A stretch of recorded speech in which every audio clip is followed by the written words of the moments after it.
श्री चैतन्य महाप्रभु शिक्षाष्टक में कह रहे हैं, नाम नामकारी बहुधा निज सर्व शक्ति तत्रार्पिता नियमत स्मरणेन कालः एतादृशी तब कृपा भगवन् ममापि दुर्दैव मीदृशमिहा जनिनानुरागः।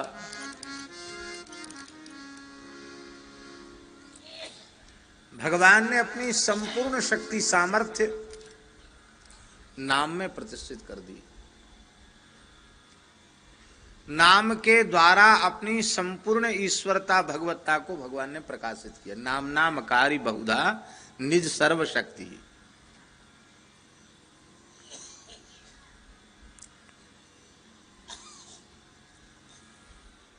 और उस नाम के स्मरण के लिए देश काल आदि का, दिशा आदि का बंधन भी नहीं रखा। निरंतर नाम का स्मरण किया जा सकता है। शुचि ही असुचिर्वा, हाँ, सर्वेषु कालेषु माम अनुस्मर्यते च। और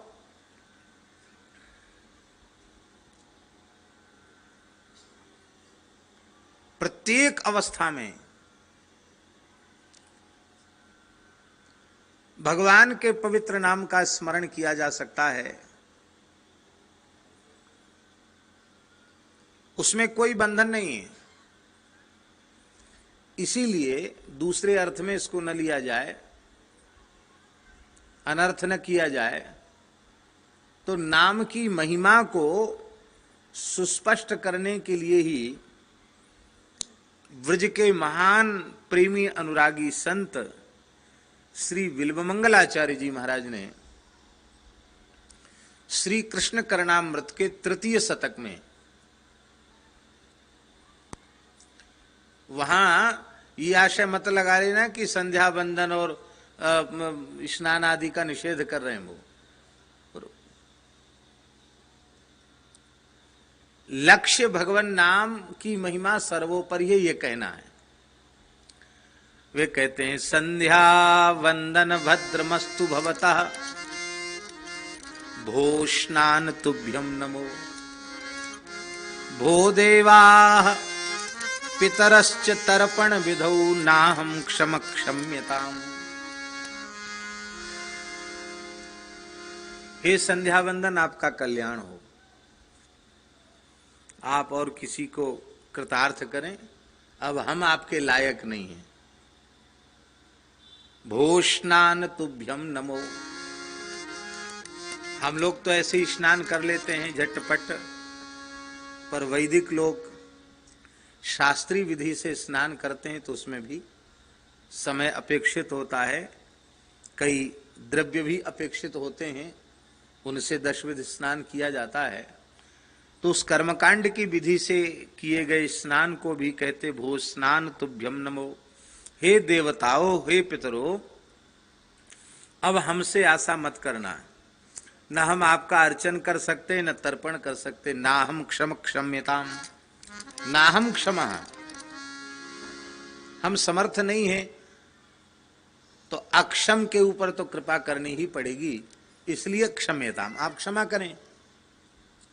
तब प्रश्न उठा कि यह सब कृत्य जो आपने गिनाए हैं, स्नान, संध्या, देवार्चन, पितरों का तर्पण आदि, यह जीव को निर्मल बनाने वाले साधन हैं, निष्पाप बनाने वाले साधन हैं, पवित्र करने वाले साधन हैं।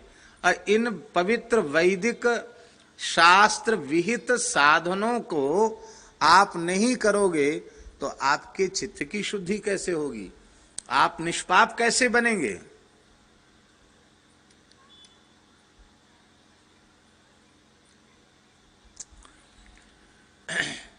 अब संध्या वंदन का अलग से कोई पुण्य नहीं है, फल नहीं है,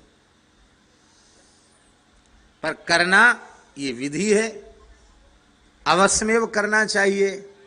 अकरणे प्रत्यवायः, नहीं करोगे तो उसका दोष लगेगा। करना चाहिए।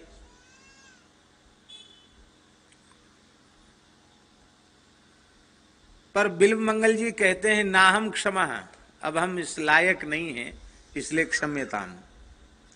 तब बोले फिर आप निष्पाप कैसे होगे, आपकी चित्त शुद्धि कैसे होगी, अरे आपका कल्याण कैसे होगा ये सब छोड़ दोगे तो।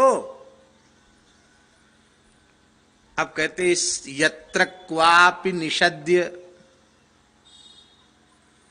आपके जो कृत्य है ना उनमें विधि है, अमुक दिशा की ओर मुंह करो, अमुक आसन पर बैठकर करो, अंगन्यास करन्यास करो। आज एक ब्रजवासी विप्र बालक पूछ रहे थे आते ही दास से कि महाराज जी आपने कहीं प्रवचन में भिन्न पादा अभिन्न पादा गायत्री कहा था, उस समझ में नहीं आया भिन्न पादा क्या है अभिन्न पादा क्या है। बड़ा अच्छा लगा कि कम से कम ध्यान से सुना और जिज्ञासा की। तो बड़ी विधियां हैं। भिन्न पादा तो गायत्री ब्रह्म हत्याम व्यपोहति और अभिन्न पादा गायत्री ब्रह्म हत्याम प्रयच्छति। तो ये भी विवेक रखना है।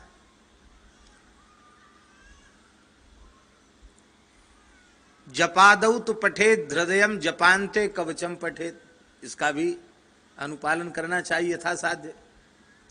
शाप युक्ता तो गायत्री सफला न कदाचन, शाप विमोचन भी कार्य है। फिर मंत्र के प्रतिपाद्य देवता, मंत्र के ऋषि, उनका स्वर, उसके भी ध्यान की बात है। और इतना होने के बाद भी जप काले वरेण्यम, उसकी भी सावधानी रखनी है। और उसके बाद फिर जप के आदि में 24 और जप के अंत में 8 मुद्रा। और इतना सब करते हुए भी यदि व्यग्र होकर जप किया गया तो व्यग्र चित्तो हतो जपः। हम ये नहीं कह रहे हैं कि इतना कठिन इसलिए नहीं करना चाहिए, यथा साध्य करना ही चाहिए। लेकिन आशय बिल्वमंगल जी का ये है कि तुम्हारे वैदिक कृत्यों में इतने विधि निषेध हैं, उन सबका निर्वाह हो पाना बड़ा कठिन है। और हमको अब ऐसी बढ़िया पद्धति मिल गई है संतों की कृपा से कि यत्र क्वापि निषद्य, अब स्थान का बंधन नहीं, आसन का बंधन नहीं, काल का बंधन नहीं, दिशा का बंधन नहीं, जहां मन आवे 84 कोस ब्रज की रज में कहीं बैठ जाओ। यत्र क्वापि निषद्य यादव कुलोत्तम सस्य कंशद्विषा स्मारम स्मार मघम हरामि तदलम। जहां कहीं भी बैठ करके यदुवंश विभूषण नंद नंदन श्री कृष्ण का स्मरण हम कर लेते हैं, नाम जप कर लेते हैं, नाम कीर्तन कर लेते हैं, तो तत् अलम, अब उतना ही हमारे परम कल्याण के लिए पर्याप्त है। तदलम मन्ये किमन्येन में, अब अन्य किसी साधन से प्रयोजन नहीं है, नाम सर्वोपरि है। कली दावानले नाद्य साधनम भस्मतांगतम। लेकिन इतना होने के बाद भी चाहे जैसा भयंकर कलिकाल आ जाए, नाम की महिमा किंचित भी न्यून होगी नहीं, एक जैसी बनी, चाहे जैसा। सब चीज मिलावट हो गई, सब चीज में मिलावट हो गई। मनुष्य में मिलावट हो गई, वर्ण संकरता आ गई, सब चीज मिलावट, कथा भी मिलावटी हो गई, सब साधन मिलावटी हो गए। पर कृष्ण नाम में क्या मिलावट करेंगे, राम नाम में क्या मिलावट करेंगे? चाहे जैसा घोर कलिकाल आ जाए, भगवान नाम में मिलावट संभव नहीं है। और भगवान नाम की महिमा कभी भी न्यून नहीं है। इसलिए कलिसंतरणोपनिषद में जहां महामंत्र का उपदेश ब्रह्मा जी ने नारद जी को किया, तो वहां नारद जी ने पूछा कोस्य विधि रीति, इसकी विधि क्या है? तो बिना किसी भूमिका के संदर्भ के ब्रह्मा जी ने स्पष्ट शब्दों में कहा नास्य विधि रीति। इसका मतलब है कीर्तन करना, स्मरण करना, यही विधि है। चहूं जुग चहूं श्रुति नाम प्रभावु जऊं जुग जऊं श्रुति नाम प्रभावु कलि विशेष नहीं आन उपाऊ कलि विशेष नहीं आन उपाऊ। नाम की महिमा है। नाम के आश्रय के बिना रूप भी प्रत्यक्ष हो जाएगा तो उसका जो लाभ मिलना चाहिए वो नहीं मिलेगा। कई वर्ष पुरानी बात है, महाराज जी ने श्री तुलसी राम दर्शन स्थल में पूज्य पंडित श्री जगन्नाथ प्रसाद भक्तमाली जी के उत्सव में एक बात कही थी, दास को स्मृति में है। महाराज जी ने कहा था कि मम दर्शन कर फल सहज अनुपा जीव पाव निज सहज स्वरूपा। उस स्वरूप की प्राप्ति शूर्पणखा को क्यों नहीं हुई? अरे आत्मा स्वरूप में तो अब स्थिति उसकी भई ही नहीं। जो बाहरी स्वरूप देह है उसके भी नाक कान जय श्री कृष्ण हो गए, नाक कान और कट गए। स्वयं ब्याह किया नहीं, इस लायक छोड़ा नहीं कि कोई दूसरा ब्याह कर ले, नाक कान जय श्री कृष्ण हो गए। तो दर्शन हो रहा है पर सहज स्वरूप की प्राप्ति क्यों नहीं हो रही है? ये बात महाराज जी ने कही थी और उस समय महाराज जी ने संकेत रूप में कहकर महाराज जी चले गए थे कि सद्गुरु भगवान के अनुग्रह से जिस भाग्यशाली जीव को उनके पवित्र नाम की प्राप्ति हो जाती है और नाम के आश्रय के बाद जब स्वरूप का साक्षात्कार होता है तभी स्वरूप अवस्थान होता है। इतनी प्यारी बात क्या कहना, अद्भुत बात। तो बिना राम राम किए दर्शन हो रहा है राम जी का, इसलिए नाक कान कट गए, स्वरूप की प्राप्ति नहीं भई। और सबरी को मतंग महर्षि की कृपा से राम नाम का उपदेश प्राप्त हो गया तो सबरी राम जी का दर्शन करके उसने अपने स्वरूप को प्राप्त कर लिया। तो नाम के बिना रूप की प्राप्ति भी जीव के लिए कल्याणकारी नहीं होगी। नाम की पूंजी नहीं है तो लीला भी समझ में नहीं आएगी। शकुनी को कहां समझ में आई श्री कृष्ण की लीला? दुर्योधन आदि को कहां समझ में आई?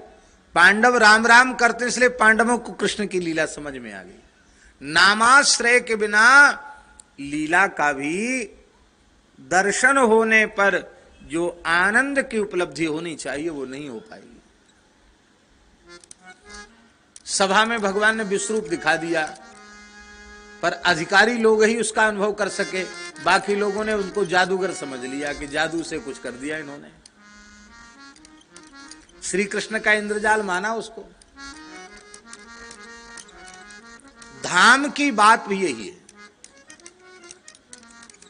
धाम में रहकर भी जीव यदि श्री नाम का आश्रय उसे प्राप्त नहीं है तो धाम की महिमा से उसका कल्याण हो गए। बात सही है, सच्ची है, पक्की है।